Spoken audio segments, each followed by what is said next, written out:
Hey everybody, how's it going? It's Jim from Slipknot and Stone Sour. We're at the Hammersmith Apollo on night 2 of our European tour for All Hope Is Gone.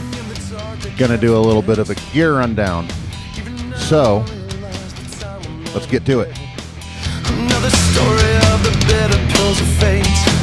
I can't go back again. I can't go back again. Guitars.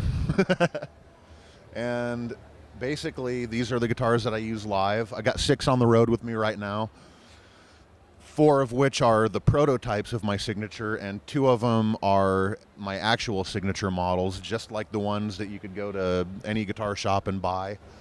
Matter of fact, I think this is one of the main ones right here that I'm using, and I believe this is a B tuning guitar, but 2 different tunings. C sharp drop to B tuning and a drop A tuning. There's only 2 songs in this particular set that are drop A tuning. Psychosocial being one and the Heretic Anthem being the other one. My signature models are basically a Telecaster mahogany body, string through, hardtails, EMG 81, EMG 60 in the neck, 3-way selector, 1 volume knob, bypass the tone. I never use it anyways.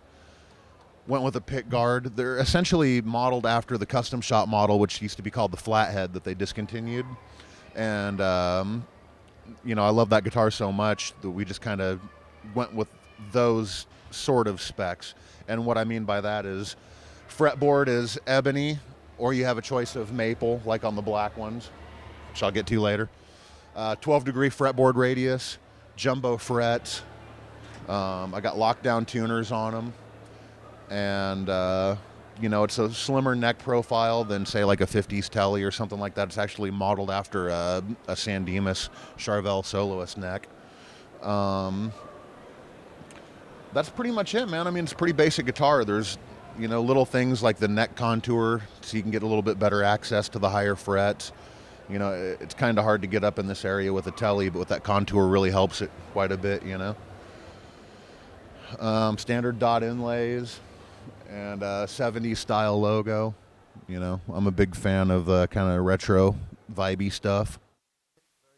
Once I knew exactly what it was I was going for, I kind of went back and forth between Charvels and Jacksons and Fenders. And once I set my heart on the Tele, really the first set of prototypes were right on the money. I had 2 sets of prototypes, 1 for each neck, 2 for each neck, 2 for the maple fretboards and 2 for the ebony fretboards. And they were perfect. You hear a lot of guitar players, they R&D their guitars for like a year and they need 50 prototypes or this or that, and wasn't really like that with me because I knew what I wanted, and I've been speaking with Alex and the guys over at the custom shop and the guys at Fender long enough that we kind of knew, where to go with it and what I wanted, and he knows me well enough at that point that it was real easy to come up with, what we got here, and I'm really happy with it, man. Every time I love guitar shops, and when you're on tour and you're hanging out and there ain't anything to do on a day off, you go to a guitar shop, and every guitar shop that I've gone to that's had one of my guitars, I've picked up my signature model guitar and played it, and it feels just like the ones I play on stage. And that's why I can just grab these ones like this and play them on stage. And I have to say that this guitar is really, really solid too, because this particular guitar, I actually took it off and I heaved it at Joey's drum riser because I was mad at him one night.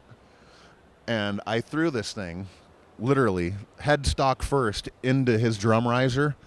Let me show you what it did.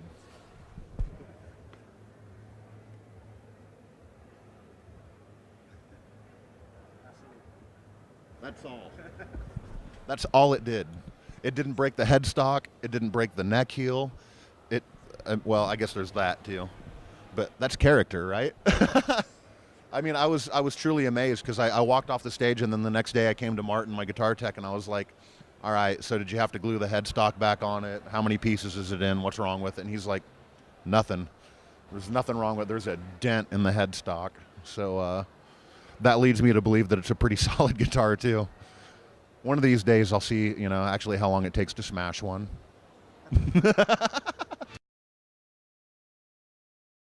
pull it together.